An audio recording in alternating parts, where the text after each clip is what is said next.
قرضہ بالکل نہ لیں. میں کبھی بھی بینک سے قرضہ اور سودی قرضے کی آپ کو ریکمینڈ نہیں کروں گا. اس کی وجہ یہ ہے حدیث پاک کے مطابق سود ایسی چیز ہے کہ ماں سے زنا کے مترادف ہے. ٹھیک ہے, یہ حرام چیز نہ کریں. قرآن کریم سورۃ البقرہ سورت نمبر 2 پارہ نمبر 3 اٹھائیں. رب کریم فرماتے ہیں کہ سود حرام ہے. احل اللہ البیع وحرم الربا, فرمایا اللہ نے کاروبار کو حلال کیا ہے اور سود کو حرام کیا ہے, لہٰذا سودی معاملات میں نہ پڑو. بلکہ ایک جملہ اس کے لیے فرمایا فَإِن لَمْ تَفْعَلُوا فَأْذَنُوا بِحَرْبٍ مِّنَ اللَّهِ وَرَسُولِهِ, اگر سود سے باز نہیں آتے تو اللہ رسول کے خلاف اعلان جنگ کر لو. تو اس لیے اس سے بچے. بینک سے گاڑی لینا یہ بھی اسی زمرے میں ہے. اگر غیر سودی بینکاری والی بات ہے وہ کچھ اور ہوگی, لیکن سودی معاملات سے گاڑی لینا تو چھوڑیں. میں تو بینک میں پانی بھی نہیں پیتا. میں کبھی بینک میں جاؤں نا, اب مجبوری ہے, پیسے رکھنے پڑتے ہیں. کرنٹ اکاؤنٹ میں ہم رکھتے ہیں جس پر انٹرسٹ نہیں لگتا, سود نہیں لگتا. سیونگ بھی میں نہیں رکھتا, کرنٹ اکاؤنٹ میں. وہاں پر جانا پڑتا ہے تو جانے میں کبھی کبھی پانی وہ پیش کرے نا تو میں پانی بھی نہیں پیتا. ایک دفعہ میں پانی پینے لگا تھا. ایک دنیا دار دوست ہے ہمارے ساتھ, کوئی عالم نہیں ہے, بھائی زائد اللہ ان کو خوش رکھے, میرے ساتھ تھے. مجھے کان میں کہا انہوں نے, مفتی صاحب یہ جس کولر سے ٹھنڈا ہو رہا ہے اس کی بجلی کا بل تو سودی پانی سے ادا ہوتا ہے. یقین مانے میرے ذہن کو جھٹکا لگا.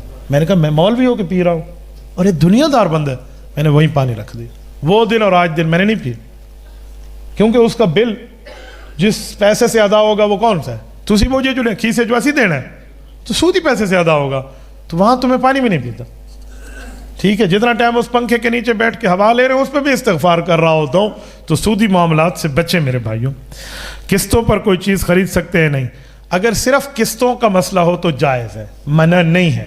لیکن آج کل قسطوں میں بھی بعضوں کا سود آ گیا, اس سے بچیں. وہ ایک صورت ہے جو ہمارے ضلع میں ہے, ڈیرہ اسماعیل خان میں. پتہ نہیں آپ کے سرگودا میں ہے یا نہیں ہے, میں نہیں جانتا, لیکن جو میرے ہاں ہے نا وہ میں بتا دیتا ہوں. ہمارے ہاں کیا ہے, ایک باپ ہے ایک بیٹا ہے, دونوں کا ایک ہی کاروبار ہے. باپ سے لیا موٹر سائیکل قسطوں پہ, ساری قسطوں پہ اٹھا لیا, 1,20,000 کا ہے, ہم یہ 10,000 لے لیں باقی قسط دیں گے, اوکے. اور اس کو بیچ دیا نقدوں پر, کتنے کا, 90,000 کا. اب 90,000 بوجھ پا کے چل بندہ گیا, بھائی اس کی تو قرضہ اتارتا رہوں گا. ایک ہی کاروبار ہے, موٹر سائیکل بھی ادھر ٹھہرا ہے, نہ اٹھایا ہے نہ چلایا ہے نہ لیا ہے نہ دیا ہے. تو یہ اندھا ونڈے ریوڑیاں تے ول ول دے وے آپ کو. ٹھیک ہے, یہ سود ہے.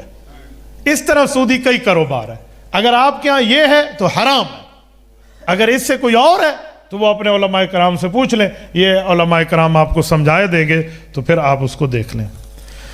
کوئی بندہ بینک سے پیسے لے کر کاروبار کرتا ہے, اس کے ساتھ لین دین کرنا ہے, اس کے سود کے پیسے, بھائی ایسا نہیں ہے. حرام مال سے جو آگے وہ بڑھوتری کرے گا تو وہ بنیاد تو وہی ہے نا. یہ تو وہی حال ہے. حضرت مدنی رحمۃ اللہ تعالیٰ علیہ کے حوالے سے میں نے ایک بزرگ سے سنا ہے, وہ فرماتے ہیں کہ ہم جدہ جا رہے تھے, راستے میں جو دریائی جہاز ہے نا, بحری جہاز, وہ کئی جزائر سے گزرتا ہوا 1 ہفتہ لگاتا بمبئی سے جدہ پہنچنے میں. یہ تو حج پہ جا رہے تھے, اور کچھ اس میں مسلم غیر مسلم بھی تھے جنہیں باقی جزیروں میں اترنا تھا. تو انہوں نے جہاز والے سے کہا کہ جو باورچی تھا نا خان سامہ کے, بھائی ہمیں حلال کھلانا, ہم سور والا گوشت نہیں کھائیں گے.